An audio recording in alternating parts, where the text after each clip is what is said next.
ಸದ್ಗುರು ಸಿದ್ಧಾರೂಢರನ್ನ ಈ ಕ್ಷೇತ್ರದ ವಿಖ್ಯಾತ ದೇವತೆ ಶ್ರೀ ಕಾಳಸಿದ್ದೇಶ್ವರ ಶಿವಯೋಗಿಯನ್ನ ಸ್ಮರಿಸಿಕೊಂಡು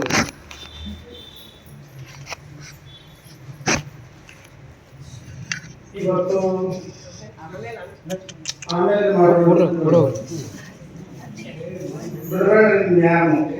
ಯಾರು ಬಿಡಬೇಡಿ ಇದನ್ನು ಮಾಡಿ ಪೂರ್ಣಿಮಾ ವ್ಯಾಸ ಪೂರ್ಣಿಮಾ ಇವತ್ತು ಶುಭ ದಿನ. ನಿಮ್ಮೆಲ್ಲರಿಗೂ ವ್ಯಾಸ ಪೂರ್ಣಿಮೆಯ ಶುಭಕಾಮನೆಗಳನ್ನು ತಿಳಿಸಿ, ಭಾರತ ದೇಶ ಹಲವು ಸಂಸ್ಕೃತಿಗಳ ದೇಶ,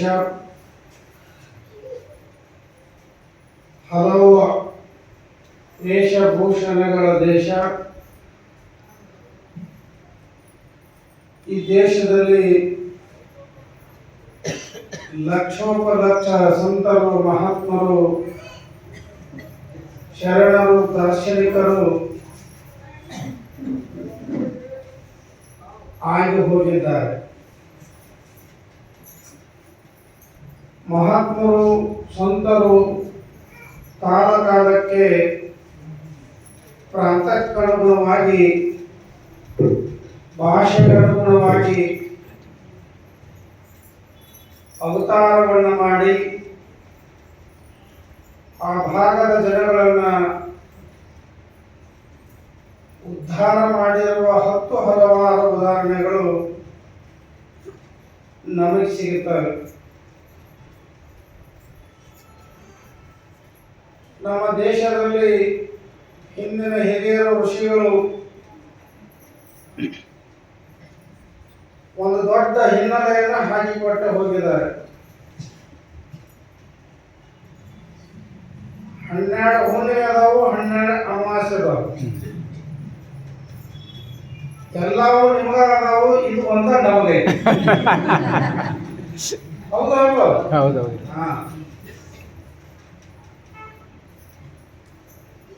ಒಂದೊಂದು ಹುಣ್ಣಿಮೆಗೆ, ಒಂದೊಂದು ಅಮಾವಾಸ್ಯೆಗೆ ಒಂದೊಂದು ವಿಶಿಷ್ಟವಾದಂತ ಆಚಾರ ವಿಚಾರಗಳು.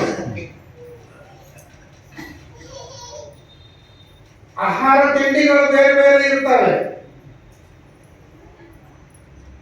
ಋತುಕ್ಕನುಗುಣವಾಗಿ ನಮ್ಮ ಭೋಜನದ ವ್ಯವಸ್ಥೆಯನ್ನು ಮಾಡಿಕೊಟ್ಟು ಹೋಗಿದ್ದಾರೆ. ಯಾವ ಋತುವಿನಲ್ಲಿ ಏನೇನು ತಿನ್ನಬೇಕು ಅನ್ನೋದನ್ನ ಹಾಕಿಕೊಟ್ಟು ಹೋಗಿದ್ದಾರೆ ಅವರು.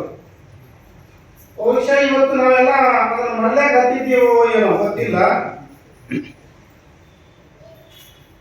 ಈಗಿನ ಕಾಲದ ಮಂದಿ ಕೇಳಿ ಹುಳ್ಳಿ ಸಂತೆ ಅಂದ್ರೆ ಏನು ಅಂತ ಗೊತ್ತಿಲ್ಲ.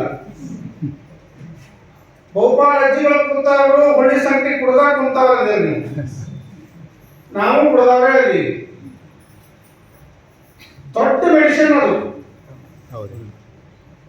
ತಲೆನೋವು ಬಂದ್ರೆ, ಜ್ವರ ಬಂದ್ರೆ, ಮೈಕೋ ನೋವು ಬಂದ್ರೆ ಒಂದು ತಾಟ್ ಹುಳ್ಳಿ ಸಂತೆ ಕುಡಿದ್ರೆ ಬೆಳಗ್ಗೆ ಎದ್ಬಿಟ್ರೆ ಆರಾಮ್. ಎಂತ ತಾಕತ್ತಿತ್ತು ಅದರಲ್ಲಿ. 20 ಇಂಜೆಕ್ಷನ್ ಮಾಡಿದ್ರೆ ಇವತ್ತು ಹೋಗುದಿಲ್ಲ ಕಾಯಿಲೆಗಳು.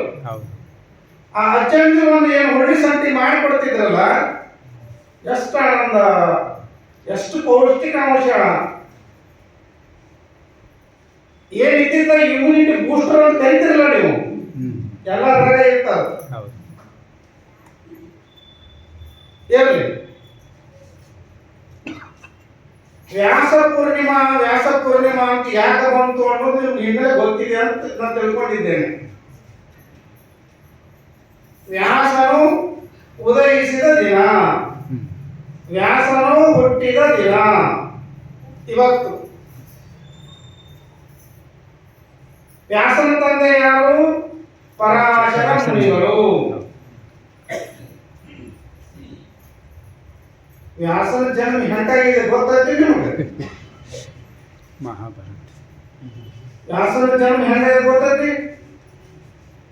ಗೊತ್ತಿಲ್ಲ ಅಂತ ಹೇಳ್ತೇನೆ, ಗೊತ್ತಿದ್ದರೆ ಮುಂದೆ ಹೋಗ್ತೇನೆ. ಪರಾಶರ ಮುನಿಗಳು ಸಂಚಾರ ಮಾಡ್ತಾ ಇರ್ತಾರೆ. ಪಟ್ಟಣಕ್ಕೆ ಪಂಚರಾತ್ರಿ, ಹಳ್ಳಿ ಒಂದು ರಾತ್ರಿ ನೇಮ ಇಟ್ಕೊಂಡು ಸಂಚಾರ ಮಾಡ್ತಕ್ಕಂಥ ಮುನಿಗಳು. ಒಂದು ದಿವಸ ಇಲ್ಲಿ ಸಂಚಾರ ಮಾಡ್ತಾ ಮತ್ಸ್ಯಗಂಧಿಯ ಊರಿಗೆ ಬರಲಿಕ್ಕೆ ಅಣಿ ಹಾಕ್ತಾರೆ. ಮತ್ಸ್ಯಗಂಧಿ ಅಪ್ಪ ಊರಲ್ಲಿ ಇರಲ್ಲ, ಮತ್ಸ್ಯಗಂಧಿ ಇರ್ತಾಳೆ.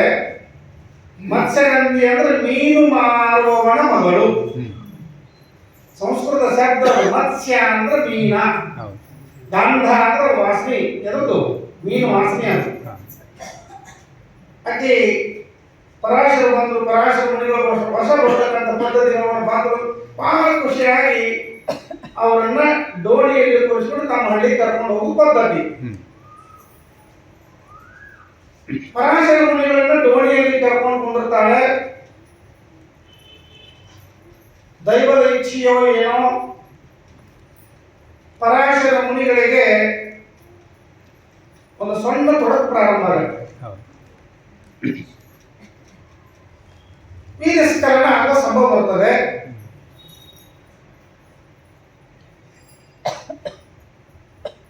ಯೋಗ, ಕರ್ಣ, ತಿಥಿ, ವಾರ, ನಕ್ಷತ್ರ ಬಲ್ಲಂತಹ ಇವರು ಏನ್ ಮಾಡಿದ್ರು ಅಂತಂದ್ರೆ, ಇದ ಹೊರಗಡೆ ಹೋದ್ರೆ ಲಾಸ್ ಆಗ್ತದೆ, ನಷ್ಟ ಆಗ್ತದೆ ಅಂತ ತಿಳ್ಕೊಂಡು ಆ ಹುಡುಗಿಯನ್ನ ಹೇಳ್ತಾರೆ. ಹುಡುಗಿ ಹೇಳ್ತಾರೆ, ನೋಡು ಹಿಂಗಿದೆ, ಇದಕ್ಕೆ ಒಬ್ಬ ಉತ್ತಮವಾದಂತಹ ಮುಂದೆ ಯೋಗಿ ಹುಡ್ತಾನೆ, ನಿನ್ನ ಒಪ್ಪಿಗೆ ಇದ್ರೆ ಸಂಧಿಸೋಣ ಅಂತಂದಾಗ ಆ ಹುಡುಗಿ ಹೋಗ್ತಾಳೆ. ಮುಂದೆ ಆ ಮತ್ಸ್ಯಗಂಧಿಯ ಹೊಟ್ಟೆಯಲ್ಲಿ ಇವತ್ತು ವ್ಯಾಸನ ಹುಡ್ತಾನೆ. ಅದಕ್ಕೆ ಗುರು ಪೂರ್ಣಿಮಾ ಅಂತ ಕರ್ಕೊಂಡು ಬಂದಿದೆ. ಮೊದಲವನಿಗೆ ಕೃಷ್ಣ ಕೃಷ್ಣ ಅಂತ ಹೆಸರಿರ್ತದೆ.